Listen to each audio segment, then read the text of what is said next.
तो hello friends, कैसे हैं आप सब। तो आज की वीडियो में हम अपना राइट अगेंस्ट को श्योरिटी करने जा रहे हैं, जिसने राइट अगेंस्ट प्रिंसिपल डेटर क्या क्या होते हैं। सबसे पहला होता है सब्रोगेशन और दूसरा होता है implied promise to indemnify surety, जो कि सेक्शन 145 के अंदर है और सब्रोगेशन 140 के अंदर है। ठीक है, तो आपने अगर वो वीडियो डिटेल्ड में नहीं देखी है तो आप जाके देख सकते हैं, डिस्क्रिप्शन बॉक्स में उसका मैं लिंक दे दूंगा। तो आज की वीडियो में हम क्या करने जा रहे हैं, राइट अगेंस्ट को श्योरिटी कि को श्योरिटी के अगेंस्ट श्योरिटी के पास क्या क्या राइट हो सकते हैं। तो सबसे पहला जो श्योरिटी के पास राइट आता है वो क्या आता है, को sureties liable to contribute equally. क्या आता है, श्योरिटी के पास राइट आता है कि को श्योरिटी अगर ज्वाइन हुआ है तो उस वो भी लायबल रहेगा कंट्रीब्यूट इक्वली। ठीक है, अगर कॉन्ट्रैक्ट उनके बीच में अगर हो चुका है कि कैसा है, इक्वली कंट्रीब्यूट करना है, तो इक्वली लायबल रहेगा को श्योरिटी। ये राइट्स है अगेंस्ट श्योरिटी के पास। और दूसरा पॉइंट क्या आता है, अगर जब को श्योरिटी बाउंड हो डिफरेंट सम के लिए, लायबिलिटी ऑफ को sureties bound in different sums, जो कि सेक्शन 147 के अंदर हमें पढ़ना है, इंडियन कॉन्ट्रैक्ट 1872 के अंदर। और को श्योरिटी जब इक्वल लायबल होगा वो कौन सा सेक्शन है, सेक्शन 146। जरूरी नहीं है कि आपको सेक्शन याद होने चाहिए, लेकिन आप जब सेक्शन याद कर लेते हैं तो जो चेकर होगा उस पर एक बढ़िया प्रभाव पड़ता है कि वो बढ़िया बढ़िया मार्क्स दे आपको। ठीक है, तो जरूरी नहीं है लिखने का, कोई मार्क्स कटेगा भी नहीं अगर आप नहीं लिखते, लेकिन आप सीए इंटर लेवल पे हो तो आपको सेक्शन लिखने की रिक्वायरमेंट है कि इस बंदे ने इतनी मेहनत कर रखी है लो के ऊपर। ठीक है, तो मैं साथ के साथ आपको सेक्शन भी याद करवाता जाऊंगा और पॉइंट भी याद करवाता जाऊंगा। तो राइट अगेंस्ट को श्योरिटी के अगेंस्ट क्या क्या राइट मिल सकते हैं अब हमें।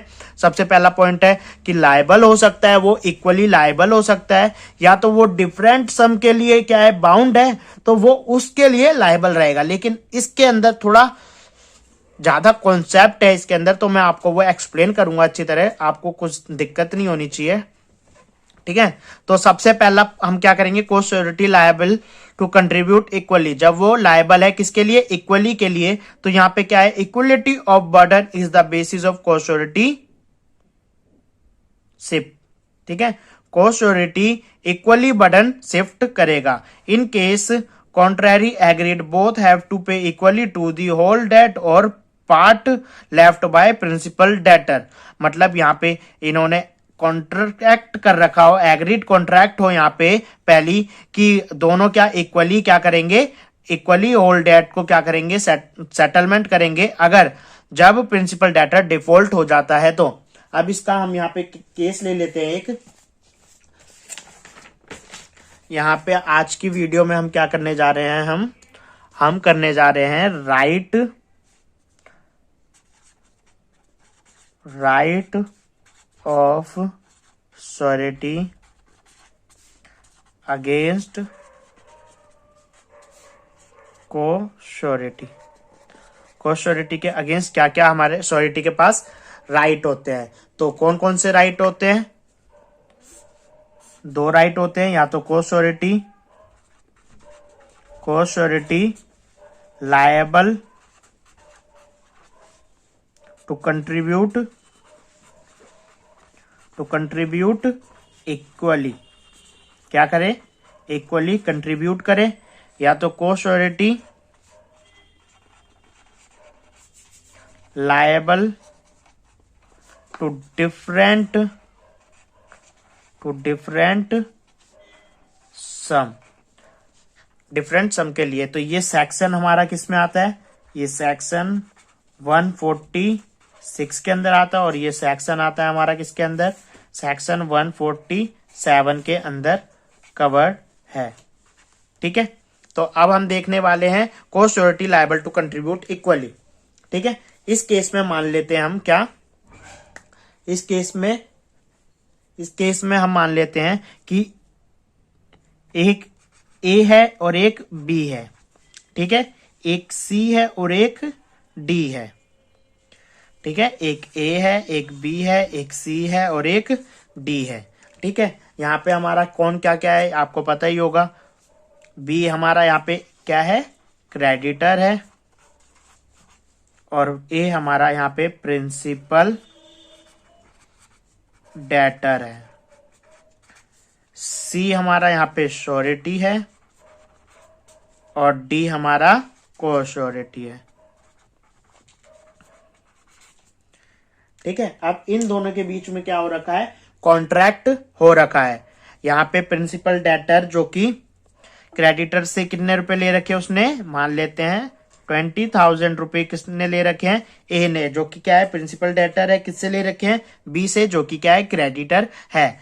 सी ने और डी ने क्या दे रखी है, सी ने और डी ने क्या दे रखी है, गारंटी दे रखी है, किसकी, सी ने और डी ने गारंटी दे रखी है प्रिंसिपल डेटर की, किसको, क्रेडिटर को, कि अगर ए डिफॉल्ट करता है तो सी और डी परफॉर्म करेंगे बी को।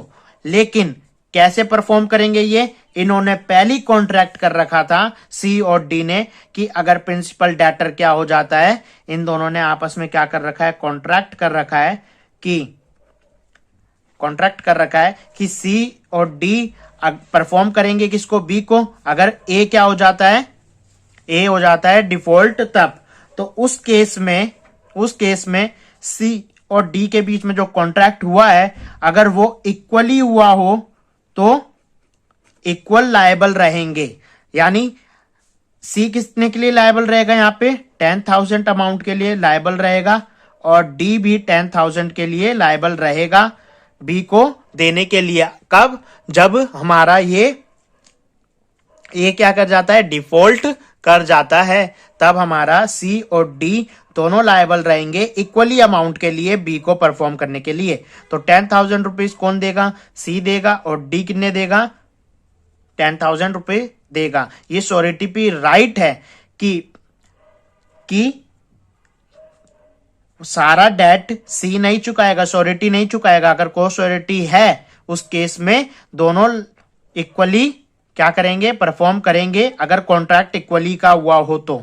ठीक है, अब इसी के साथ हम दूसरा भी एग्जांपल देख लेते हैं, फिर हम इसको रीड आउट करेंगे और फिर आपको समझ में आ जाएगा क्लियरली।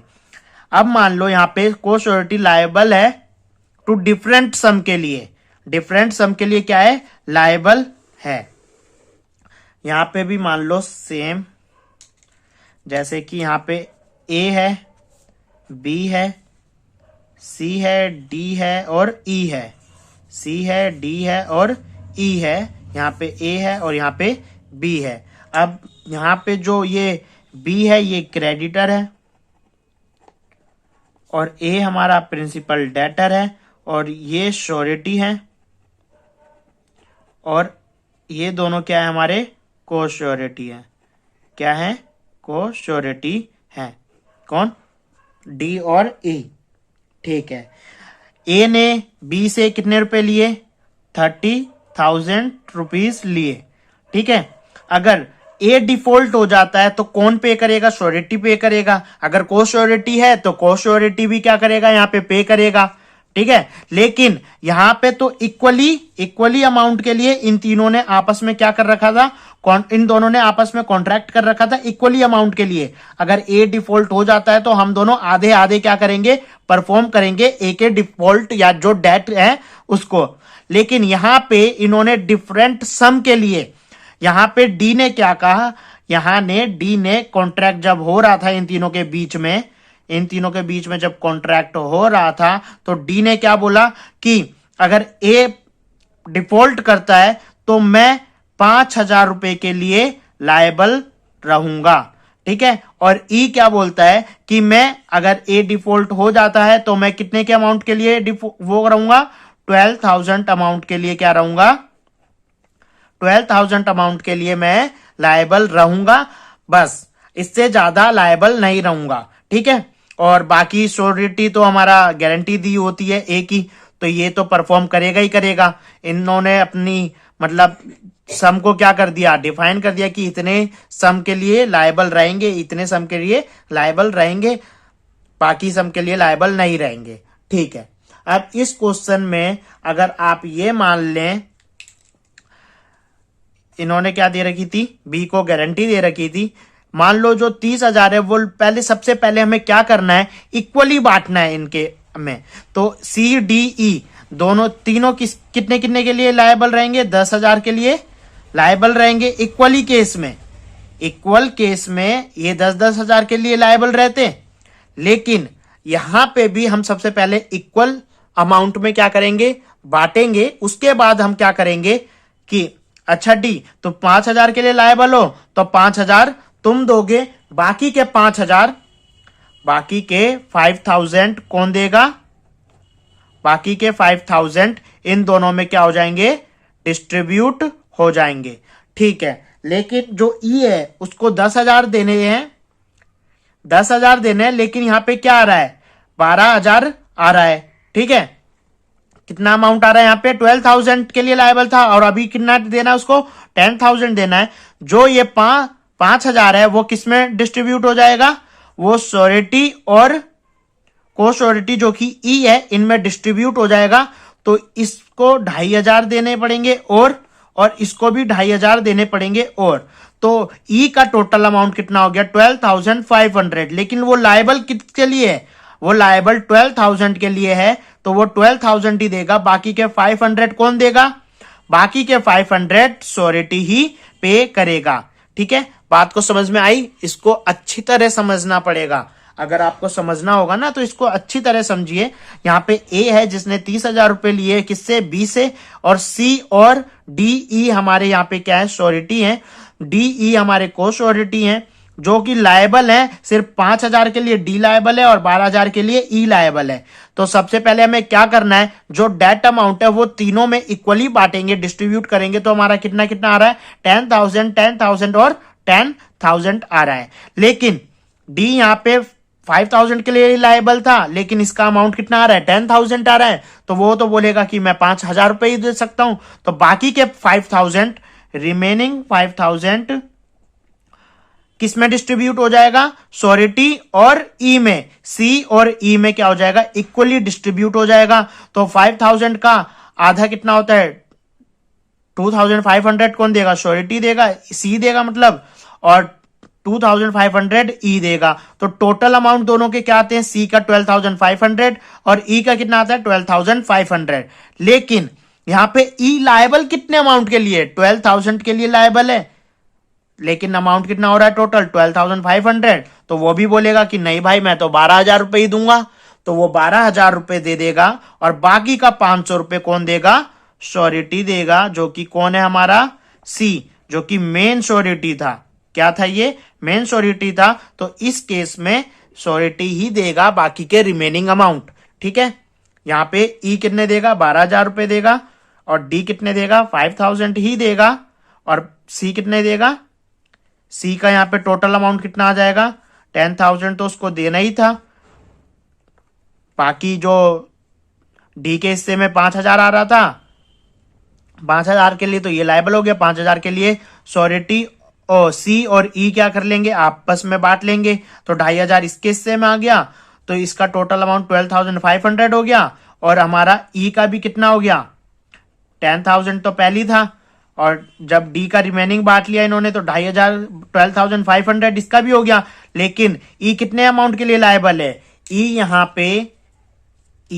पे कितने अमाउंट के लिए लायबल है, ई यहां पे हमारा 12,000 अमाउंट के लिए लायबल रहेगा। तो 12,000 के लिए लायबल रहेगा। तो इस केस में हम इससे सिर्फ 12,000 रुपए ले सकते हैं। बाकी के जो 500 रुपए है वो कौन देगा, वो हमारा सी देगा। तो ये 500 रुपए हम इसके अमाउंट में जोड़ के 13,000 हमारा कौन देगा, सी देगा। 12,000 कौन देगा, हमारा ई देगा, और बाकी के 5,000 कौन देगा, हमारा डी देगा। तो इन तीनों को जोड़ने पे हमारा क्या आ जाता है, 30,000 आ जाता है, जो कि ये तीनों परफॉर्म करेंगे जब ए क्या हो जाता है, डिफॉल्ट हो जाता है। तो यहां पे आपको ये समझ में आ गया। अब हम इसको रीड आउट करते हैं, फिर आपको और क्लियरली से आ जाएगा। Liability of co surety, liability of co surety bound in different sum, क्या है, बाउंड है डिफरेंट सम से। ठीक है, the principle of equal contribution is however, सबसे पहले इक्वल कंट्रीब्यूशन करना है उनका। ठीक है। मैक्सिमम लिमिट फिक्स्ड है by surety to his liability, liability के लिए उनकी मैक्सिमम लिमिट फिक्स्ड है। यहाँ पे मैक्सिमम लिमिट फिक्स्ड थी ना, यहाँ पे डी की मैक्सिमम लिमिट कितनी थी 5000, ई की कितनी थी 12000, ये फिक्स थी, ठीक है। उसके बाद co surety who are bound by different sum are liable to pay equally as far as limit of their respective obligation permit. सबसे पहले हम क्या करेंगे, इक्वली डिस्ट्रीब्यूशन कर दिया था हमने, इसका 10,000, इसका भी 10,000, इसका भी 10,000, लेकिन ये बाउंड किसके लिए था 5,000 के लिए, तो 5,000 देगा और बाकी के 5,000 किस में डिस्ट्रीब्यूट हो जाएगा, सी में और ई में डिस्ट्रीब्यूट हो जाएगा इक्वली। तो इसका टोटल अमाउंट हो गया हमारा 12,500, इसका भी 12,500, लेकिन ई भी हमारा यहाँ पे बाउंड था सिर्फ 12,000 रुपए के लिए, तो सिर्फ वो 12,000 रुपए देगा, बाकी के 500 रुपए वो सी देगा। और सी का अमाउंट टोटल हो गया था हमारा यहाँ पे कितना, सी का अमाउंट यहाँ पे हमारा 13,000 हो गया, और यहाँ पे ई का अमाउंट 20,000 हो गया, और डी का अमाउंट हमारा यहाँ पे 5,000 हो जाएगा, ठीक है। तो ये आपका हमारा कॉन्सेप्ट हमने कंप्लीट कर लिया है आज का राइट अगेंस्ट को श्योरिटी, ठीक है। अगर आपको समझ में नहीं आया तो आप मेरे को कमेंट कर सकते हैं, मैं और भी अच्छी तरह आपको समझा दूंगा। लेकिन मेरी आप सबसे गुजारिश है, जो बच्चे महंगी फीस अफोर्ड नहीं कर पाते हैं, आप उन बच्चों को इस चैनल के बारे में बताइए। इस चैनल पे मैं इन्हीं बच्चों के लिए फ्री ऑफ कॉस्ट वीडियोस लाता रहता हूं, डालता रहता हूं, और सीए इंटर लेवल पे cooperate law act, corporate law जो है सब्जेक्ट, वो आपका मैं कंप्लीट करवाऊंगा, कोई भी मिस नहीं करवाऊंगा। एमसीक्यू करेंगे, केस स्टडीज करेंगे, डायरेक्ट क्वेश्चन करेंगे, हर एक क्वेश्चन मैं इस चैनल पे लाऊंगा। तो आप ज्यादा से ज्यादा इस चैनल को शेयर करें उन बच्चों तक जो अफोर्ड नहीं कर पाते हैं, और सब्सक्राइब कर दीजिए, लाइक कर दीजिए। मिलते हैं नेक्स्ट वीडियो में नेक्स्ट कॉन्सेप्ट के संग। Thank you.